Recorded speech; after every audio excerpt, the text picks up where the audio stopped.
बार बार होता है। आप लोगों का नारा था कि मंदिर वहीं बनाएंगे, वो आप लोगों ने बनवाया, प्राण प्रतिष्ठा हुई।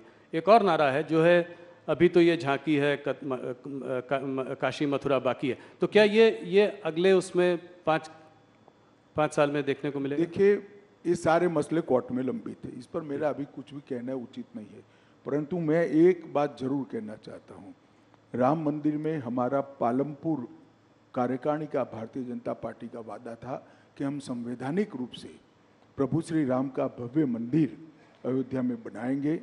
500 साल से करोड़ों राम भक्त जिसकी राह देख रहे थे, वो काम मोदी जी ने 5 साल में भी कर दिया।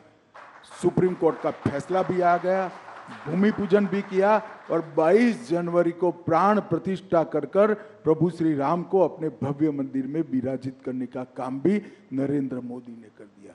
और मैं मानता हूं कि जो दृश्य है वो क्षण है, 10,000 साल का क्षण है। मेरी बात याद रखना, 10,000 साल तक न केवल भारत, दुनिया इस क्षण को भुला नहीं पाएगी।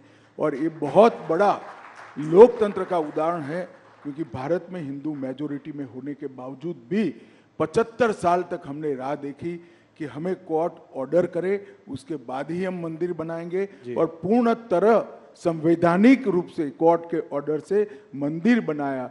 दुनिया में ऐसे उदाहरण बहुत कम मिलते हैं जो भारत ने दिया है, और उसका मोदी जी के समय में होना, भाजपा के समय में होना, हम सबका सौभाग्य हम मानते हैं। जी, बस कुछ सवाल, 2-3 सवाल और आपको मैं उत्तर प्रदेश के बारे में सवाल पूछे बिना नहीं जाने दे सकता। क्या इस बार उत्तर प्रदेश में आपकी परफॉर्मेंस 2014 से भी ज़्यादा अच्छी होगी? निश्चित रूप से 73 सीटें थी। निश्चित रूप से हम उत्तर प्रदेश में हमारा अब तक का सबसे अच्छा परफॉर्मेंस करेंगे, 2014 से भी ज़्यादा सीटें। इसका मतलब रायबरेली में आप जीत सकते हैं, कन्नौज, मैनपुरी, आजमगढ़, इन सब में? सीटों के नाम पे न पड़िए। पूरी उत्तर प्रदेश की जनता परिवारवाद से त्रस्त है। इस बार परिवारवादी पार्टियों को जनता सबक सिखाएगी, ऐसा मुझे भरोसा है। आपसे हर बार जब इंटरव्यू करते हैं तमाम सवाल पूछते हैं, देश भर की बातें होती हैं। गृह मंत्रालय के कुछ अचीवमेंट्स बताइए जो 5 साल में, जो आप सबसे बड़ा मानते हैं। देखिए, कोई अचीवमेंट बड़ा या न छोटा नहीं हो सकता। हर अचीवमेंट की अपनी जगह पे एक अहमियत होती है। छोटे से छोटा फैसला बहुत बड़ा हो सकता है अपनी जगह पे। जैसे मैं कहता हूँ, जब 5 किलो आरडीएक्स पकड़ा जाता है तो लोगों को लगता है, इतना कॉलम आता है कि आज 5 किलो आरडीएक्स पकड़ा गया। अगर वो न पकड़ा जाए तो 2000 लोग बम धमाके में मारे जाते हैं। तो ये तो नज़रिए का सवाल है। मगर मैं निश्चित रूप से कहना चाहता हूँ, कश्मीर के अंदर शांति, नॉर्थ ईस्ट के अंदर 10 से ज़्यादा समझौते कर 9000 से ज़्यादा उग्रवादियों को सरेंडर कराना, वामपंथी उग्रवाद लगभग समाप्त कर देना, नारकोटिक्स पर कठोरता से लगाम खींचना, और ढेर सारी चीज़ों में देश की आंतरिक सुरक्षा को हमने सुरक्षित करने का काम किया है।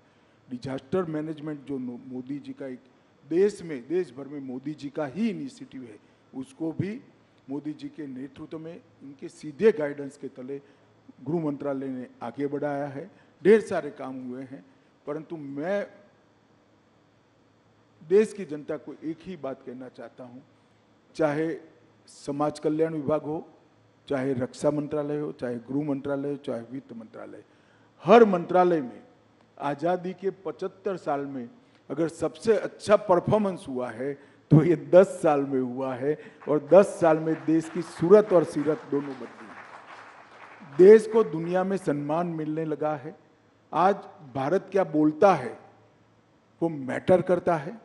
भारत का पासपोर्ट लेकर कोई जाता है तो सम्मान के साथ उसको देखा जाता है। और भारत के भविष्य